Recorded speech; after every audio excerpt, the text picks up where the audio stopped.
ಮಂಡ್ಯ ನಗರದ ಮಹಾವೀರ ಚಿತ್ರಮಂದಿರಕ್ಕೆ ಭೈರತಿ ರಣಗಲ್ ಚಿತ್ರದ ನಾಯಕರಾದ ಕರುನಾಡ ಚಕ್ರವರ್ತಿ ಡಾಕ್ಟರ್ ಶಿವರಾಜ್ ಕುಮಾರ್ ಹಾಗೂ ಚಿತ್ರತಂಡ ಭೇಟಿ ನೀಡಿತ್ತು. ಚಿತ್ರಮಂದಿರದ ಮುಂದೆ ಪಟಾಕಿ ಸಿಡಿಸಿ ಸೇಬಿನ ಹಾರ ಹಾಕಿ ಶುಭಾಶಯ ಕೋರಿದ ಅಭಿಮಾನಿಗಳು ಸಂಭ್ರಮಿಸಿದರು. ಫ್ಯಾಮಿಲಿ ಸ್ಕೌಟ್ ಬರ್ತಾ ಇದ್ದಾರೆ. ಈ ನಡುವೆ ಫ್ಯಾಮಿಲಿ ಸ್ಕೌಟ್ ಬರ್ತಾ ಇಲ್ಲ ಅಂತ ಕಂಪ್ಲೇಂಟ್ ಇತ್ತು. ಬಟ್ ಫ್ಯಾಮಿಲೀಸ್ ಬರ್ತಾ ಇದ್ದಾರೆ ಪಿಕ್ಚರ್ಗೆ. ಅದು ಭಾಳ ಖುಷಿ ಆಗುತ್ತೆ. ಮೈಸೂರು ತುಂಬ ಚೆನ್ನಾಗಿದೆ. ಬ್ಯಾಂಗ್ಳೂರು ಎಲ್ಲ ಕಡೆ ಫ್ಯಾಮಿಲಿ ಸ್ಕೌಟ್ ಜಾಸ್ತಿ ಬರ್ತಾ ಇದೆ.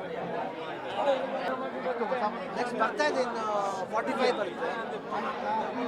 45 ಅಂತ ಅರ್ಜುನ್ ನಾನು ಉಪೇಂದ್ರ ಅವರು ರಾಜಭೂಷಣಿ ಮಾಡಿದ್ರು.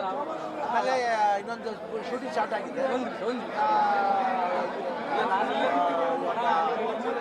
4 ಸಿನಿಮಾ ಇದೆ. ಖುಷಿ ಆಗುತ್ತೆ, ಯಾಕಂದರೆ ಒಂದು ಮಫ್ತಿಲಿ ಒಂದು ಪಾತ್ರ ಲೈಕ್ ಮಾಡಿದ್ರು. ಇವತ್ತು ಆ ಪಾತ್ರದ ಹೆಸರಲ್ಲಿ ಒಂದು ಸಿನಿಮಾ ಬಂದಿದೆ. ಇದು ಪ್ರೀಕ್ವಲ್ ಬಂದು ಕನ್ನಡದಲ್ಲಿ ಫಸ್ಟ್ ಟೈಮ್ ಪ್ರೀಕ್ವಲ್ ಮಾಡ್ತಾ ಇದ್ದಾರೆ. ಅದು ಭಾಳ ವಿಶೇಷತೆ ಮಾಡ್ತಾರೆ. ನರ್ತನ್ ಅವರ ಡೈರೆಕ್ಷನ್. ಆಮೇಲೆ ನಮ್ಮ ಪ್ರೊಡಕ್ಷನ್ ಬಂದರೆ ಭಾಳ ಖುಷಿ ಆಗುತ್ತೆ. ನೆಕ್ಸ್ಟ್ ಶಿವಣ್ಣ ಟೈಟ್ಲ್ ಅನೌನ್ಸ್ಮೆಂಟ್ ಮಾಡ್ತೀನಿ ಅಂತ ಹೇಳಿದ್ದಾರೆ. ಶಿವಣ್ಣ ಟೈಟ್ಲ್ ಅನೌನ್ಸ್ಮೆಂಟ್ ಮಾಡ್ತೀನಿ ಅಂತ ಹೇಳಿದ್ದಾರೆ. ಟೈಟ್ಲ್ ಇವಾಗ ಅನೌನ್ಸ್ ಮಾಡಿದ್ರೆ ಸ್ವಲ್ಪ ದಿನ ಆಗಿದೆ. ಅದು ಸೀಕ್ವೆಲ್ ಅಭಿಮಾನಿಗಳೇ ತಮ್ಮಲ್ಲೊಂದು ಅವ್ರ ಆರೋಗ್ಯ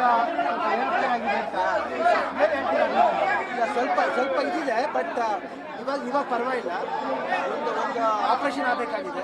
ಅದು US ಹೋಗ್ತಾರೆ. ಡಿಸೆಂಬರ್ 17 ಹೋಗಿ 24 ಸರ್ಜರಿ. ಜನವರಿ 3ನೇ ವಾರ ಬರ್ತಾರೆ. ಅದಕ್ಕೆ ಪರವಾಗಿಲ್ಲ, ಸ್ವಲ್ಪ ಸುಧಾರಿಸಿದೆ. ಮಂಡ್ಯ ಯಾವಾಗ ಬರೋಕ್ಕೆ ಇದಕ್ಕೆ ಯಾಕೆ ಬರ್ತಾ ಇದೆ.